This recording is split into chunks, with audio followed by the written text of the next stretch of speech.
waa duhur Arbacaa 8 bisha May 2019 Cabdullaahi Xuseen Canshuur ayaa warkeena duhur soo saaray Maxamed Axmed Maxamuud iyo Farxii Xuseen Cali ayaa soo jeedinaya markana u diyaar garoow warkii oo faahfaahsan shirka madaxda dawladda federaalka ee Soomaaliya iyo kuwa maamul goboleedyada uga socda magaalada Garowe ayaa lagu soo warramayaa inuu hakad galay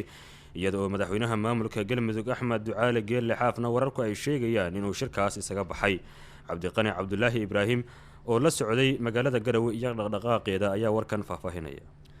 waxaa faahfaahin xilligan laga helayaa shirka muddada dheer qaatay ee madaxda uga socda maalintii afraad magaalada Garowe ee Puntland shirka ayaa ahmed xilligan hakad ku jira oo aan qabsoomin wixii shalay gelinkii dambe ka dambeeyay sidoo kale madaxweynaha Galmudug Axmed Ducaale Xaaf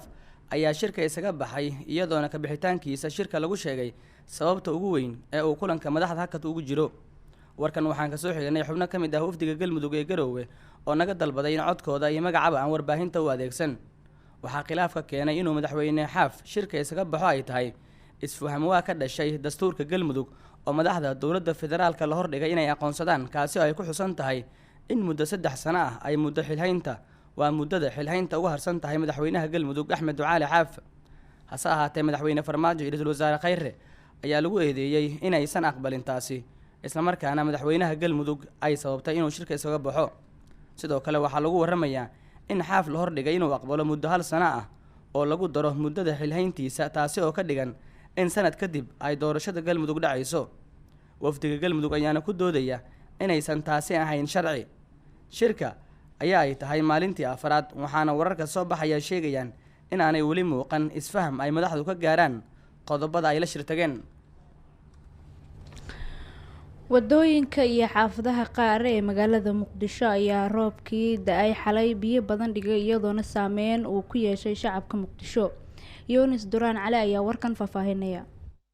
xilli inta badan xalay degmooyinka kala duwan ee gobolka Banaadir uu ka da'ay roob dadku ay ku qaboobsadeen ayaa daadad ka soo rogmaday xaafadaha qaar waxa ay saameyn ku yeesheen qaar ka mid ah wadooyinka waaweyn ee caasimadda magaalada Muqdisho wadooyinka kala ah Via Liberia iyo buundooyinka ayaa ka mid ah wadooyinka uu ku yeeshay saameynta ugu badan ee roobkii xalay waxaana wadooyinka oo ah kuwa ay isticmaalaan gaadiidka dadweynaha noocyadiisa kala duwan ku soo rogmaday daadad fara badan oo wata ciid iyo qashin waxayna saldhig ka dhigteen bartamaha laamiyada sidoo kale meelaha ay jireen biyahan gabi ahaanba isu socodka gaadiidka waxaa ka mid ah wadada isku xirta Sanca iyo Lafweyn si gaara Siisi si la mid ah waxay biyahan jireen wadada marta isgoyska Fagax ee aada dhanka degmada Hurwa qaar ka mid ah dadka ku ganacsada hareeraha wadada Via Liberia iyo buundooyinka oo la hadlay idaacadda Kulmiye waxay sheegeen in dib weyn ay ku qabaan daadadka biyahan tuban inta u dhaxaysa wadooyinka Via Liberia iyo buundooyinka oo ay ku ganacsadaan waxayna baaq u direen maamulka gobolka Banaadir taa oo ku aadan inay wax ka qabtaan arrintan magacayga Cabdiraxmaan Dheer la yiraahdo waxaan ka mid ahay ganacsatada suuqa beerta waxaan xalay goob joog u ahaa roobka markii uu bilaabanayay waxa Ilaahay nagu badbaadiyay hirar waaweyn oo roobkii oo magaalada uu ka keenay horteena marayay marka waxa u maleynayaa inay dhibaato tahay in roob baaxadaas inuu doo hadana dadkii laamiyadii oo ay noqdaan maxaan ku raada kuwa jam oo maxaan ku raada wada biyo ah maalin walba caasimadii inay boholo noqoto xoogaa waa laga fiicaya dhibka ugu weyn oo haysto biyahaas faraha badan oo qashin wato ayaa imaanayo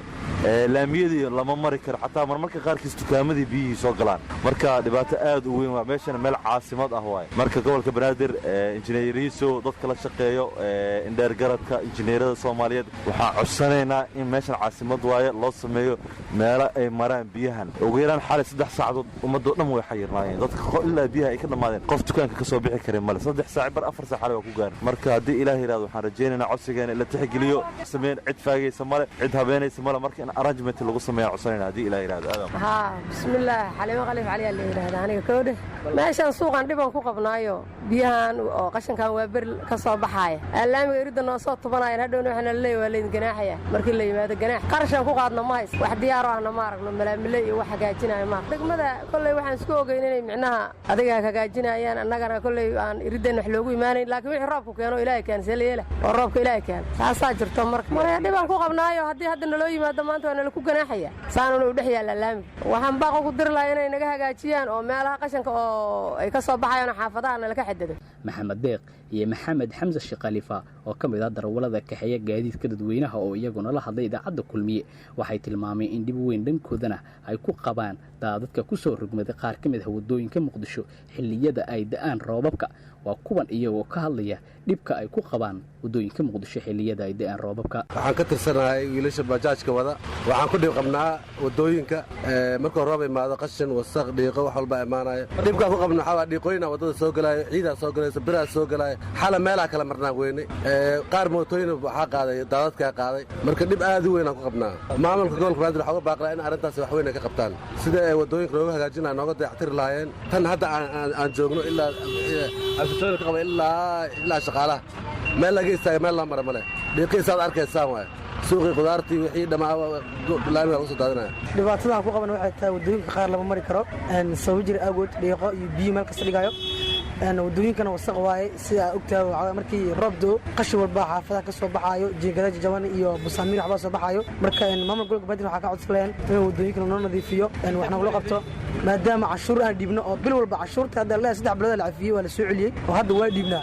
hadda la joogsaaka xamruuna la isku qabanay cashuurta waa la iska rabaa waa dhiibnaa waxaa ka codsan lahayn maamul gobolka banaadir anagoo ah mid ka mid ah bajaajleyda ka shaqaysta magaalada muqdisho in wax nagula qabto waddooyinka loo dhiso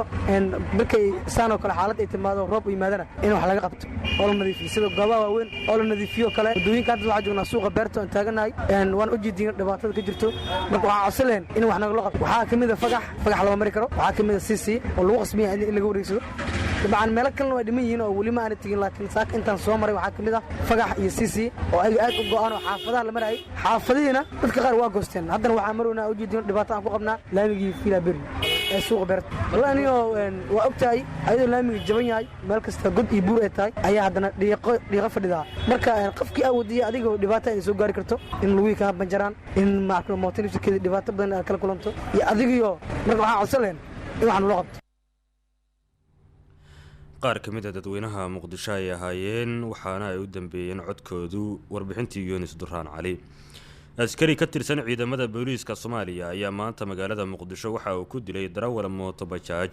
waxaana si ka bedelan sidii caadada ahayd uu askarigii dilka geystay isu dhiibay ciidamadii booliiska. axmed maxamed ibraahim ayaa ka waramaya. askari ka tirsan ciidanka booliska Soomaaliya ayaa maanta waxa uu wiil mooto bajaajlaha ku dilay isgoyska tarabuunka ee magaalada Muqdisho. dilka darawalka mooto bajaajta ayaa ka dambeysay kadib markii ay murmeen askariga iyo wiilka dhalinyarada taasina waxa ay keentay in askariga xabad madaxa kaga dhuftay wiilka dhalinyarada isagoona markii dambe halkaasi uu ku geeriyooday.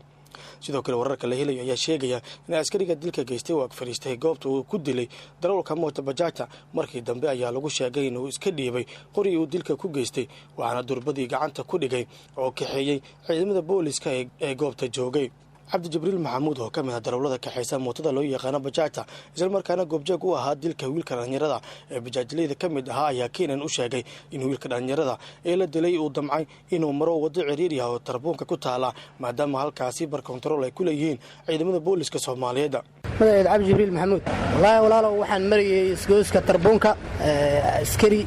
iyo mootoolaha wax yar murmay bacdul murun askariga wuxuu mootoolaha kala wareeg waxba isku qabsadeen wuxuu yiri marka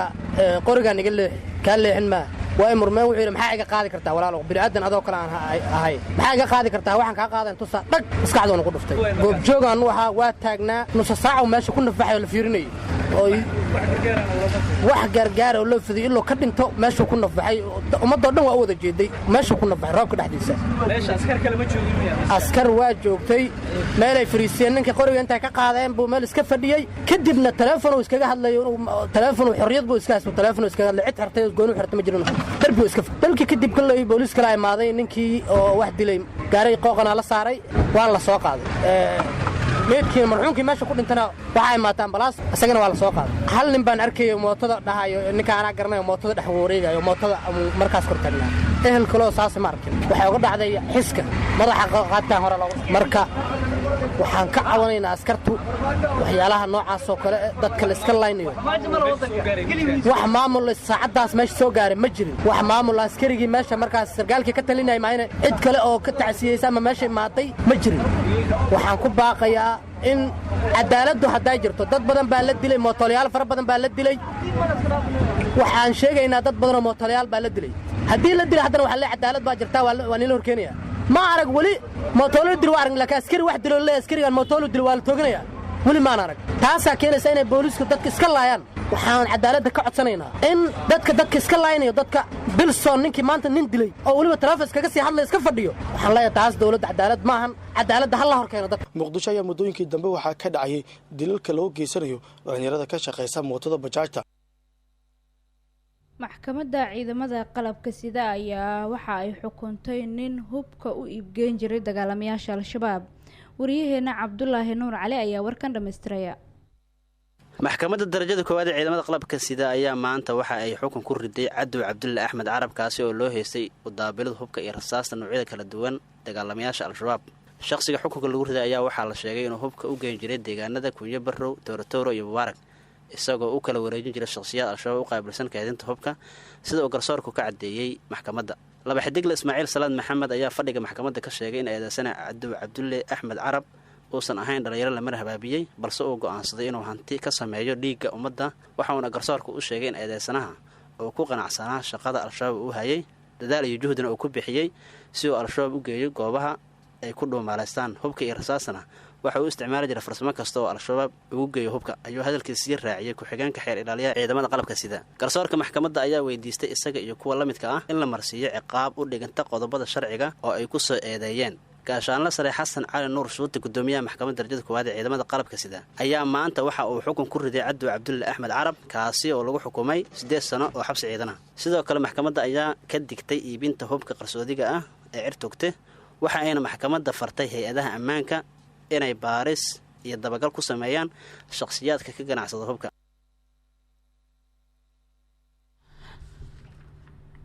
codbixinta doorashada guud ee waddanka koonfur afrika ayaa bilaabatay iyada oo soomaali badanna ay qayb ka yihiin dadka codkooda dhiibanaya sidoo kalena ay ka mid yihiin ajaanibta lagu dhibaateeyo dalkaasi koonfur afrika waxa ay rajo ka qabaan doorashadan cidda ku guulaysata inay wax ka qaban doonto dhibaatada lagu hayo sharmaake nuur uk ayaa warkan koonfur afrika inooga soo diray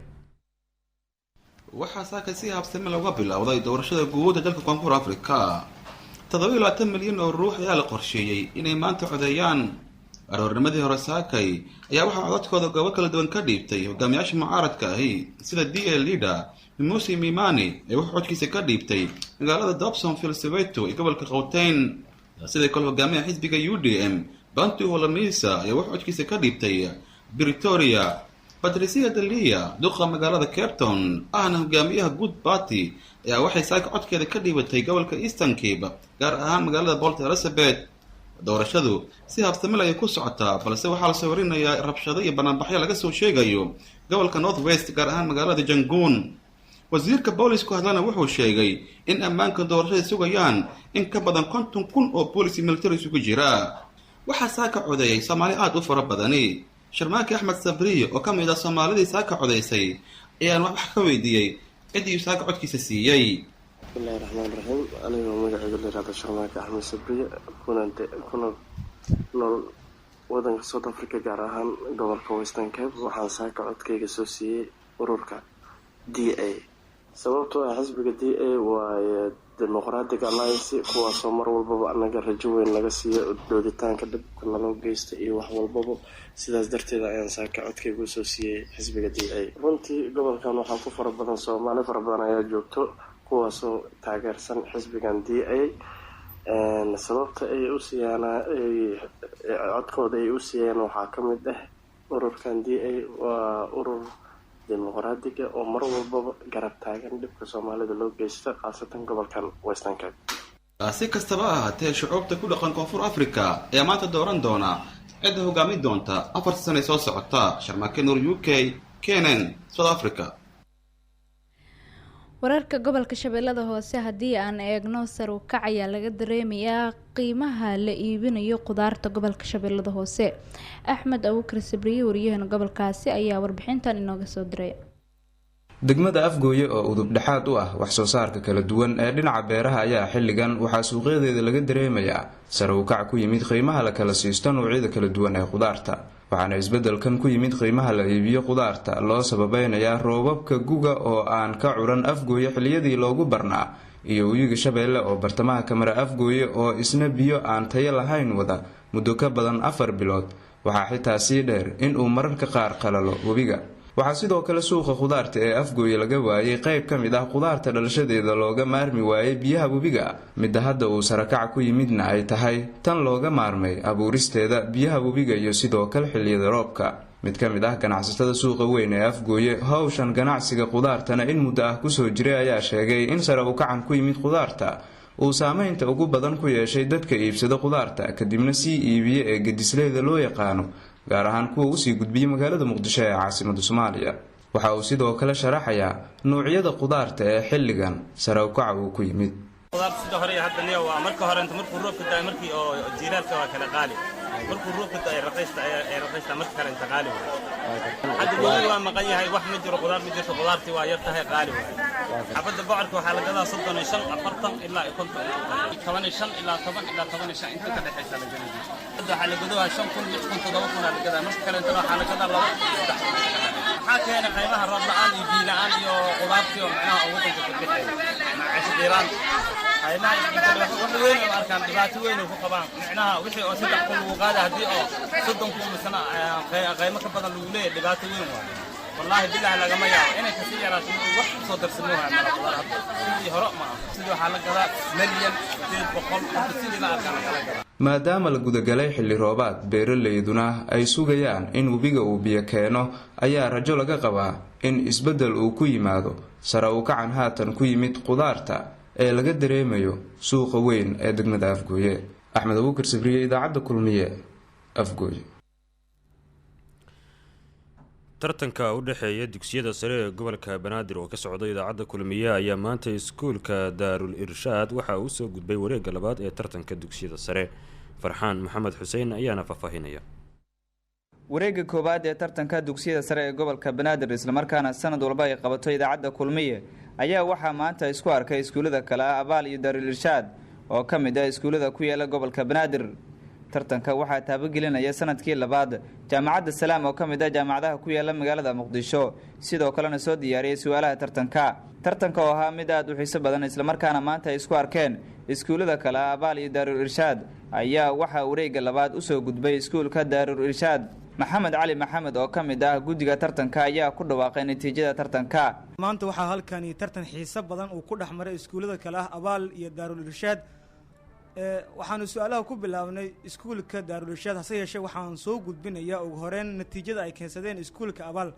iskuulka Abaal 8 su'aal ayaanu weydiinay waxaana ay ka jawaabeen mid ka mid ah ka faa'iideysi intii aan hor dhignay wax jawaab sax kama aysan bixin, sidaa darteed iskuulka Abaal waxa ay keensadeen 2 buundo oo hal su'aal kaliya ayay ka jawaabeen. dhanka Daarul Irshaad haddii aanu eego iyaguna 8 su'aal ayaanu weydiinay waxa ay ka jawaabeen 2 ka mid ah 2 ka faa'iideysina waa ay ka jawaab celsheen, sidaa darteed waxa ay keensadeen buundo dhan 6 buundo. mar kale haddii aan ku celsho iskuulka Abaal waxa ay keeneen 2 buundo, iskuulka Daarul Irshaadna waxa ay keeneen 6 buundo, sidaana waxa wareeg xiga